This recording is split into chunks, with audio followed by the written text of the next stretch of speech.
السلام علیکم ورحمۃ اللہ وبرکاتہ۔ ہم اصلاحی کہانیوں کا سلسلہ جو ہم نے شروع کیا ہے اس کی دوسری کہانی کے ساتھ حاضر ہیں۔ آج ہم آپ کو شیخ جنید بغدادی اور بہلول کا ایک قصہ سنائیں گے۔ شیخ جنید بغدادی ایک دفعہ اپنے مریدوں شاگردوں کے ساتھ بغداد کی سیر کے لیے نکلے۔ انہوں نے بہلول کے بارے میں پوچھا تو کسی نے کہا، سرکار وہ تو ایک دیوانہ شخص ہے اور اپنے عصا کو گھوڑی بنا کے سواری کر رہا ہوتا ہے۔ شیخ صاحب نے کہا، مجھے اسی دیوانے سے کام ہے، آیا کسی نے آج اس کو دیکھا ہے؟ ایک نے کہا، میں نے فلاں مقام پر اس کو دیکھا ہے۔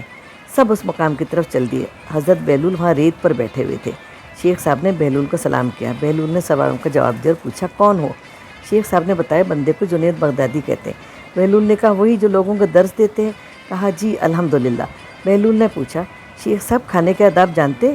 کہنے لگے، بسم اللہ کہنا، اپنے سامنے سے کھانا، لقمہ چھوٹا لینا، سیدھے ہاتھ سے کھانا، خوب چبا کر کھانا، دوسرے کے لقمے پہ نظر نہ کرنا، اللہ کا ذکر کرنا، الحمدللہ کہنا، اول و آخر ہاتھ دھونا۔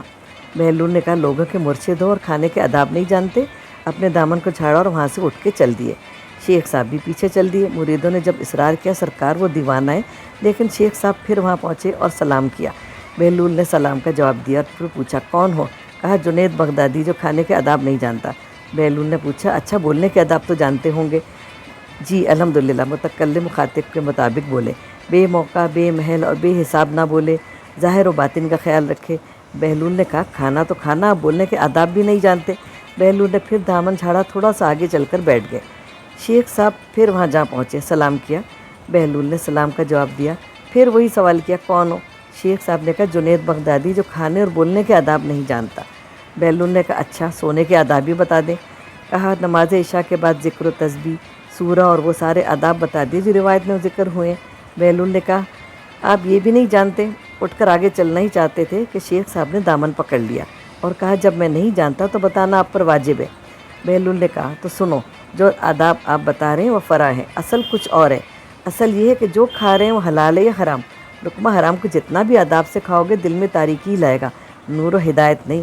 شیخ صاحب نے کہا، جزاک اللہ۔ بہلول نے کہا، کلام میں اصل یہ ہے کہ جو بولو اللہ کی رضا خوشنودی کے لیے بولو۔ اگر کسی دنیاوی غرض کے لیے بولو گے یا بیہودہ بولو گے تو وہ وبال جان بن جائے گا۔ اور آخری بات، سونے میں اصل یہ ہے کہ دیکھو، دل میں کسی مومن یا مسلمان کا بغض لے کر یا حسد و کینہ لے کر تو نہیں سو رہے، دنیا کی محبت مال کی فکر میں تو نہیں سو رہے، کسی کا حق گردن پہ لے کر تو نہیں سو رہے۔ امید ہے ہماری آج کی ویڈیو آپ کو پسند آئی ہوگی۔ اسی طرح کی اور مزید اصلاحی کہانیوں اور اسلامی کہانیوں کے ساتھ، واقعات کے ساتھ آپ کے ساتھ خدمت میں پیش ہوتے رہیں گے۔ ہمارے چینل کو سبسکرائب کرنا، لائک اور شیئر کرنا نہ بھولیے گا۔ ملتے ہیں بہت جلد ایک نئی ویڈیو کے ساتھ۔